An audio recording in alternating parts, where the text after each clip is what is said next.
Tutorial de como fazer um currupil. Primeiro você precisa de papelão.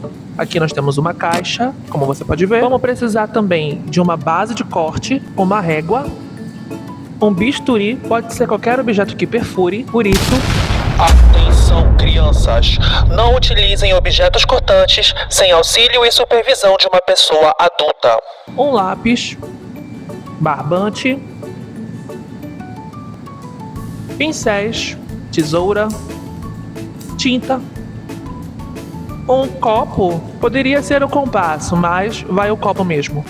Agora a gente vai fazer o currupil. Como o papelão é muito grande, eu só vou precisar de um pedaço dele para fazer o disco. O tamanho do círculo que a gente precisa fazer no papelão precisa ter o diâmetro de 6 centímetros. Mas para fazer ali essa marcação, eu utilizo o lápis e a base do fundo de um copo, que dá ali mais ou menos o diâmetro necessário. Utilizando a tesoura, eu vou lá cortar aonde eu fiz a marcação. E como vocês podem ver, eu acabei fazendo 2 discos. Isso porque eu gosto que o meu currupil ele fique mais firme. Então com isso, entra em cena a cola bastão.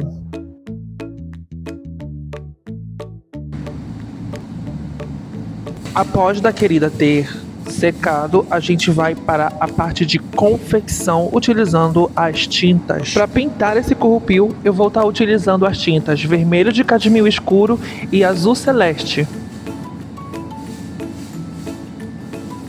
Ok, gente, a base de corte, mas eu acabo usando ela também para fazer a pintura. E a base de corte, ela vai servir para nós para uma outra situação. Depois que a querida secou, a gente precisa começar a pensar a estratégia de como fazer os 2 furos que o barbante precisa passar por eles depois. A minha estratégia é a seguinte: eu faço a utilização da base de corte porque nela tem a escala, tanto na horizontal como na vertical. Utilizando o auxílio de uma régua, eu consigo ali, usando as linhas da escala da própria base de corte, eu consigo ali entender aonde é que eu posso, onde é que eu devo posicionar os furos que eu vou fazer no disco do currupil. E aí preste bem atenção, como o diâmetro do disco é aproximadamente 6 centímetros, você precisa encontrar o ponto central, aonde os 2 furos eles precisam estar. Então faça o cálculo e considere fazer os furos numa distância de 1 centímetro.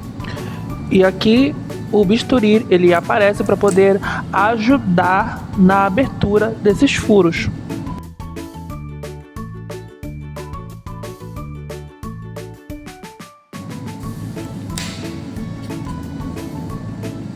Agora chegou o momento de fazer a medição do barbante. Aqui eu vou medir 120 centímetros. Eu vou utilizar aqui essa régua que tem 50 centímetros e eu vou dar um jeito de conseguir chegar lá. O que é importante nessa relação do barbante com o currupil, né, enfim, nessa estrutura toda, é aonde está localizado os furos, a distância dos furos no disco e a espessura do barbante, porque a espessura é o que vai dar ali o impulso necessário também para que o currupil ele gire na hora de brincar. E vocês estão vendo aí que eu estou usando a ponta do lápis para tentar fazer com que o barbante ele entre ali no furo e atravessar o disco. Pronto, agora é só dar um nó unindo as 2 pontas para formar assim como se fosse um cordão.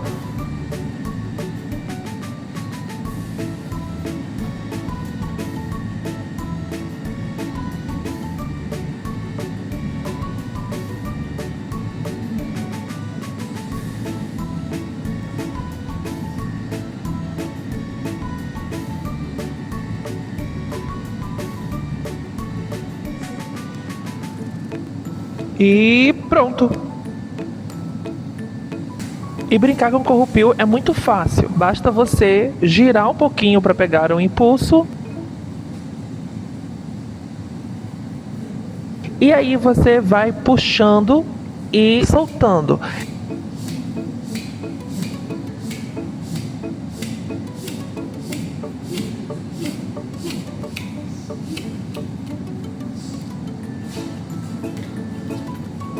esse objeto que é conhecido também como roncador. E foi isso, gente.